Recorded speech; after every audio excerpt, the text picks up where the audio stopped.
Jesus was buried in a garden, and today in Jerusalem we have the Garden Tomb. I spoke to Peter Wells, the director of the Garden Tomb, and I asked him, what is this beautiful garden? Thanks, Paul. Well, I'm glad you say it's a beautiful garden. That's one of the first answers. Many people find it an oasis of peace and calm, total contrast to all the hustle and bustle and noise outside. And often Christian groups have walked through the old city of Jerusalem, walking through those narrow, crowded alleyways, and they come here into an open space, a peaceful garden, a chance to sit down, a chance to relax, a chance to reflect, to meditate on things that they've seen around the land. What is the garden? It is a garden which many people believe could have been the garden of Joseph of Arimathea, and therefore the garden where Jesus was buried after the crucifixion. So it's a Christian holy site, it's also a tourist site, and it's also a place that increasingly more and more local people, Israelis and Arabs as well, enjoy coming to visit and to enjoy themselves. So how was the garden tomb discovered? One answer is almost by accident. It was in 1867. A Greek owned the land, and he was digging away. He needed a bit more water for his olive trees and his vines. And as he was digging down, wanting to dig a water cistern to save the water, Paul, you and I come from the UK. We're used to it raining, if not every day, every other day. Here in Jerusalem, it's very different. You only get rain about 3 months of the year, and therefore when you get the rain, it's very precious, and you need to save it for irrigation. And anyway, this guy was digging down, and he came to the solid rock of the tomb. Other people came and have a look, said, you can't dig a cistern there, that's a Jewish tomb. And anyway, it was too much like hard work, digging through the solid rock, nothing like power drills in 1867.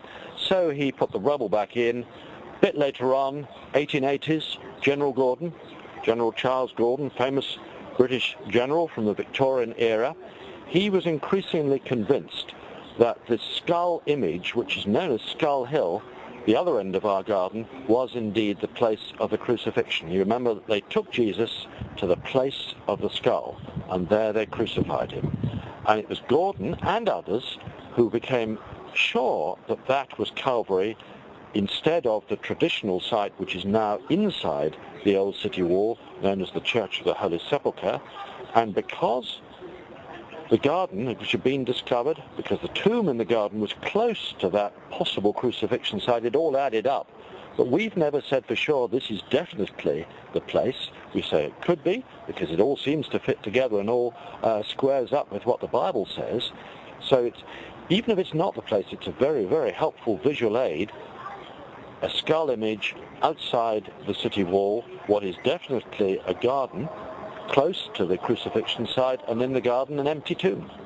So what features do you have here in the tomb, in the garden tomb? Well, as well as the skull image that I'm describing, which is now above a noisy Arab bus station, I was saying, Paul, that we know it's a garden, and the reason for that is that we have here one of the 3 largest rainwater cisterns ever discovered in Jerusalem. And I was already mentioning how important it is to store water. The water cistern here, we know it was before the time of Jesus, pre-Christian, no argument about that whatsoever. We've got some crosses inside from the Crusader period, repairs to the Roman plaster. So a very large water cistern holding 200,000 gallons of water. Wow. We've also got, as well as the 3rd largest water cistern, we've got one of the largest wine presses ever found in Israel. And clearly, you wouldn't have a water cistern that size, a wine press that size, unless you were a wealthy man. So it does suggest a wealthy person's garden at the time of Jesus. And then as you go down to the tomb, what have we got? We've got a tomb cut out of the solid rock, not a natural cave. And the tomb of Jesus, just to remind you, was cut out of the rock. It was a tomb wherein no one had ever lain before. It was a wealthy person's tomb. All that ties in with this one, and when you go inside, and you will have been in many times, Paul, you go into a large weeping chamber, and only a very rich person would build a tomb for his own family use, having that size of weeping chamber. and inside, as well as the weeping chamber, 2 graves, one on the left and one on the right. The one on the left, which you can see from the outside in the early morning light, has got a place for the head to rest and a place for the feet. The one on the right, which you can't see from the outside, may never have been finished.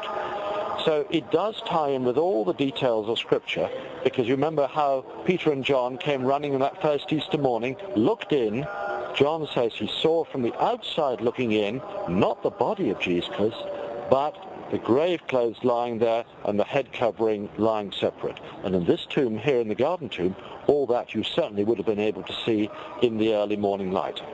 Wow. So with an empty tomb here, what sort of things do you do for Easter? Celebrate. Yeah. Easter is, of course, all about the wonder of the empty tomb. But we do also remember that Jesus, on Good Friday, was crucified on that awesome, horrendous event of the crucifixion outside the city wall. There's nothing to celebrate on Easter Day unless we've also remembered the enormity of the price that he paid, dying for the sin of the world outside the city wall. So what do? Easter morning, I start at about 3 o'clock in the morning, because the team gets up early to make sure we get everything clean and ready, because we open the doors at 6 for our first service, and this year we'll be having a sunrise service in English at 6:30, and we're delighted to be joined by many believers from around the land, as well as many pilgrims from overseas. We have a great celebration. 1 or 2 television crews will be in here as well, so that it gets on television broadcast news that there's something happening. What was happening? Jesus is risen. Jesus is alive. I've got to say, it's a great atmosphere here. Is it a nice place to work for? It's a great place to work. Sometimes people think, wow, it must be the closest thing to heaven, living and working here. Having said that, it's not always easy and straightforward. There are the more difficult days. You can't please all the people all the time. And sometimes people have very, very joyful, lively worship, but it can sometimes be a bit too loud for the group next door, which is trying to pray. And therefore, if we have to quieten things down, it isn't always easy to do. There are challenges, but you're absolutely right. It's a great place to live, great place to work, but to make it a special place for all our visitors, a lot of work has to go on in the background, which many of our visitors never see. So it's not a picnic all the time. I've got to say, I love what's on the garden tomb door. He is not here, for he is risen. Jesus didn't only just suffer on the cross, he suffered the agony of knowing what was going to happen to him beforehand. And all that took place in the Garden of Gethsemane. I spoke to George Filmon, and I asked him, what is the Gethsemane now, and what was it in Jesus' time? Now, of course, the name Gethsemane today is connected to a church and a piece of land where there are some really ancient trees. This is what it is today. But during Jesus' time, of course, all of the area around, we don't know exactly where Jesus was arrested, but in commemorating this such an important event, different churches took different pieces of land just for tourists and for pilgrims, let's say, not tourists, for pilgrims to come and have the experience. So during Jesus' time it was just a piece of land with olive trees. Now there are olive trees in Gethsemane today. Do you think these olive trees are the same ones as that were there in Jesus' time? There are different points of views about this issue, but as you can see, there are like really old trees. So these old trees, many say that they were offshoots of trees that were during Jesus' time, because it is recorded that the Romans have cut all the olive trees around the city of Jerusalem. So most probably they were cut off. So if they were from Jesus' time, they would have been offshoots around the trees. Now what does Gethsemane mean, and do you think its name has any significance to Jesus' final days? Now the name Gethsemane, it comes from Gethshemene. Now it means press, and Shemen means olive, so olive press. So it comes from an olive press, and there is an olive press just nearby where there is a cave, and it was used, of course, obviously, for the olives that were produced in this area. So this is the meaning of the name. And if I think that it is significant to Jesus' final days, there are different interpretations, but it is part of the Mount of Olives, and some say that the Mount of Olives, as you well know, that it has a significant part at the last days, as you read in the Bible. Now there's a church on Gethsemane now. When was that built and who built it?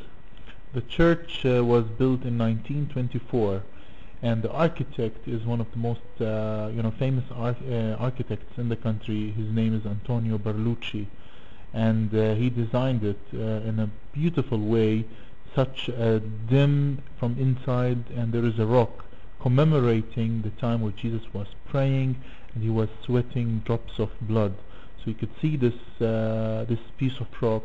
Of course, we don't know actually if this is the rock where Jesus prayed, but we know that in this area it happened. And it is a beautiful opportunity to go to this church, beautiful church, where you could just have a feeling the darkness that Jesus went through during such a sensitive and important time in his life. Now, as a believer yourself, can you imagine what it was like in Jesus' time? I can, there was, now just remembered the movie, The Passion.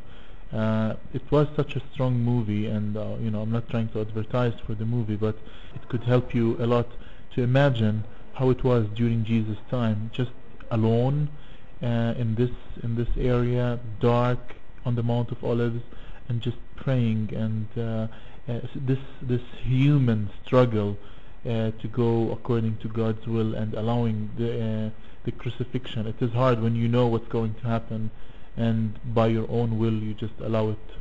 So Jesus, in his human form, he agreed, and this is the way of salvation.